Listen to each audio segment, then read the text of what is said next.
ভারতের পশ্চিমবঙ্গে খুন হওয়া ঝিনাইদহ ৪ আসনের এমপি আনোয়ারুল আজিম আনারকে হত্যার ঘটনায় সামনে এসেছে শিলাস্তি নামের এক নারীর নাম। কে এই নারী, কি তার পরিচয়?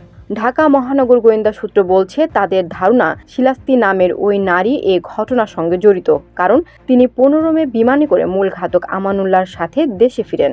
ধারণা করা হচ্ছে, এমপি আনারকে কলকাতা নিতে এ নারীকেই ফাঁদ হিসেবে ব্যবহার করেছিলেন হত্যার মূল পরিকল্পনাকারী আখতারুজ্জামান শাহীন। কারণ সব পরিকল্পনা করে শাহীন ১০ মে দেশে ফিরে এলেও শিলাস্তি কলকাতাতেই থেকে যান। এরই মধ্যে ওই নারীকে নিজেদের জালে নিয়েছে ঢাকা মহানগর পুলিশের গোয়েন্দা বিভাগ ডিবি।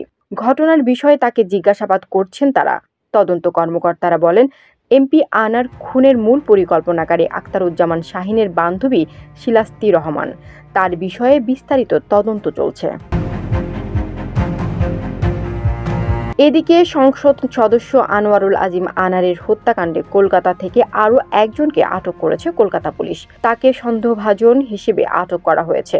আজ বৃহস্পতিবার পশ্চিমবঙ্গের অপরাধ তদন্ত বিভাগ এ তথ্য জানিয়েছে। সিআইডি জানিয়েছে, আটককৃত ব্যক্তির নাম সিয়াম। সিআইডির একটি সূত্র জানিয়েছে, এমপি আনারকে হত্যার পর মরদেহের অংশ সরিয়ে নিতে যে গাড়িটি ব্যবহার করা হয়েছিল, আজ ভোরে সে গাড়িটি জব্দ করা হয়েছে। গত ৩০ এপ্রিল অনলাইন রেন্টালের মাধ্যমে গাড়িটি ভাড়া করা হয়েছিল। এছাড়া আনোয়ারুল আজিম আনারকে নৃশংসভাবে হত্যার ঘটনা তদন্তে ভারতীয় পুলিশের ২ সদস্যের একটি দল ঢাকা এসেছে। তারা আনোয়ারুল আজিমের হত্যাকাণ্ড নিয়ে তদন্ত সংশ্লিষ্ট কর্মকর্তা ও পরিবারের সঙ্গে কথা বলবেন। ডিএমপির অতিরিক্ত কমিশনার খ মহিউদ্দিন বলেন, ভারতের পুলিশের ২ সদস্য আনোয়ারুল আজিম হত্যাকাণ্ডের ঘটনায় বাংলাদেশে গ্রেফতার সন্দেহভাজন ৩ আসামিকেও জিজ্ঞাসাবাদ করবেন।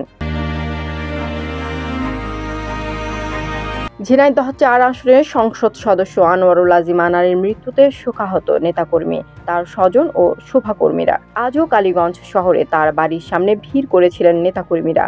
এমপি আনারকে হত্যার পরিকল্পনাকারী ঝিনাইদহের বাসিন্দা ও আমেরিকার নাগরিক আখতারুজ্জামান শাহীন সহ হত্যার পেছনে জড়িতদের খুঁজে বের করে দৃষ্টান্তমূলক শাস্তির দাবি করেন তারা। তানজিনা ইসলাম, জেপি নিউজ।